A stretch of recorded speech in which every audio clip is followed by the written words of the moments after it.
Lieutenant Harron, and this is how to salute. The right arm is raised sideways until it is horizontal, straightening the fingers and thumb, keeping them together. The elbow is bent until the tip of the forefinger is 1 inch above the right eye. The body is frozen in this position. The elbow is then forced forward and the finger and thumb curled into a fist. The hand forced down to the side of the body by straightening the arm. And that is how to salute.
June 24th, 2006, O'Connor's team of Green Berets and a handful of Afghan National Army soldiers were on a kill or capture mission southwest of Kandahar when they walked right into a Taliban ambush and found themselves completely surrounded by over 200 Taliban insurgents. And as you can imagine, all hell broke loose.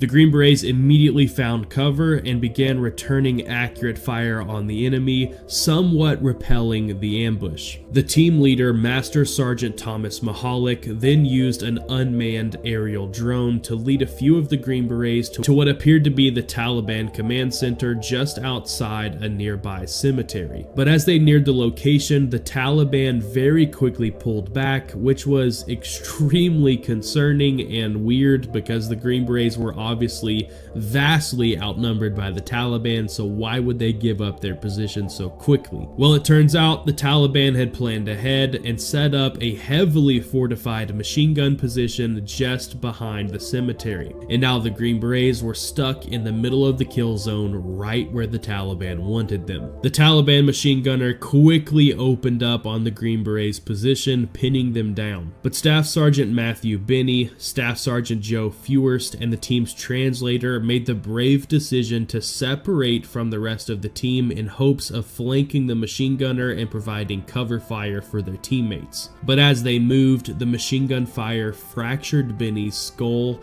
and shattered his shoulder, and a rocket-propelled grenade hit Fewhurst in the chest. It thankfully didn't explode, but the blunt force trauma critically wounded him. The machine gun fire on them was so heavy that Binney later found bullet holes in his camelback water bladder and 6 bullet holes in his pants. The wounded Green Berets were now laying down on their faces in the dirt with just enough cover where the machine gun fire was going right over the top of their backs. Needless to say, this was a very bad position and they needed medical care immediately. This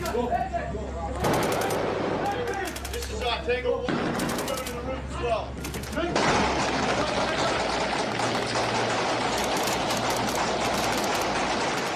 O'Connor knew he had to do something quick to retrieve his teammates before they were killed or captured. At this point, the wounded Green Berets were so close to the Taliban that the team's translator could hear them taunting him, telling him that if he provided medical aid to his teammates so they could be captured alive, he would be forgiven. Thankfully, a 14-inch deep ditch stretched across the field that separated O'Connor from his wounded teammates. So he quickly began the dangerous low crawl to his teammates. But as O'Connor crawled through the ditch, his body armor and pouches filled with dirt, raising his body off of the ground, exposing him to machine gun fire. So he made the incredibly brave decision to actually pull back to cover and remove his body armor so he could complete the crawl to his teammates. Unfortunately, the Taliban machine gunners quickly realized what O'Connor was trying to do and began focusing their fire on his position as he crawled. The machine gun fire going right over the top of O'Connor's body was so intense that it was literally mowing down the grass around him. Thankfully, the team leader Mahalik was able to climb on top of a nearby roof. Doing so put himself in a terribly exposed and dangerous position, but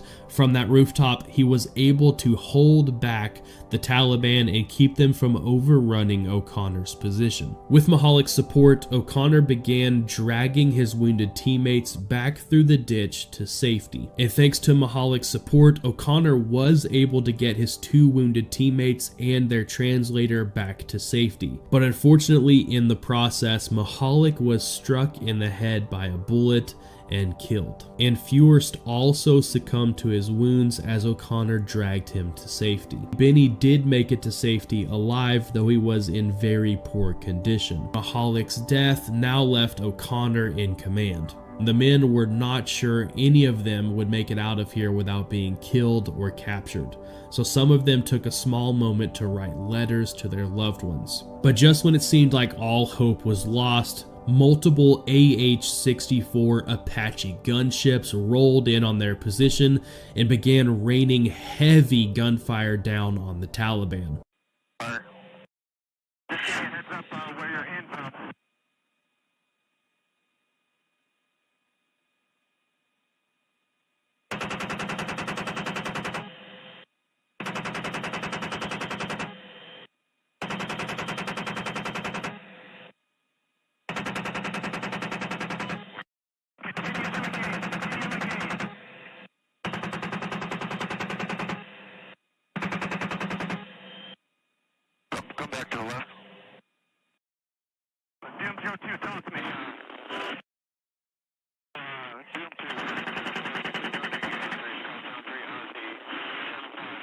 But even with the gunships tearing through the Taliban's numbers, the Green Berets were still completely surrounded. But thankfully, the Apache gunships were able to clear a path of all enemy fighters and then used an IR laser that could only be seen through the Green Berets' night vision goggles to lead the team about 600 meters in total darkness to safety. The Green Berets crawled their way out of the kill zone following the laser, while the gunships absolutely tore apart everything that wasn't following their laser.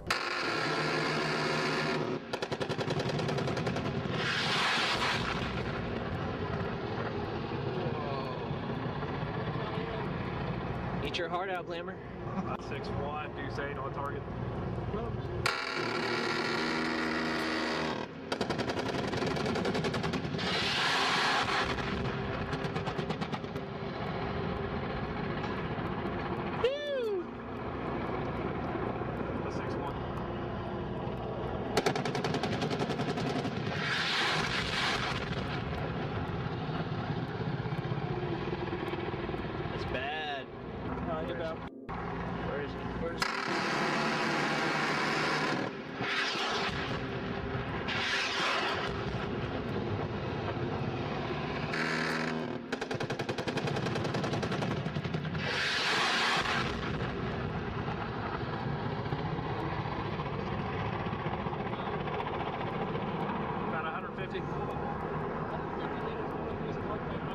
The team was then picked up by multiple Black Hawk helicopters and taken back to base where they received some much needed medical care. For his actions that day, Master Sergeant Brendan O'Connor received the Distinguished Service Cross, and Mahalik, as well as 2 other Green Berets, received the Silver Star for their courageous actions that day.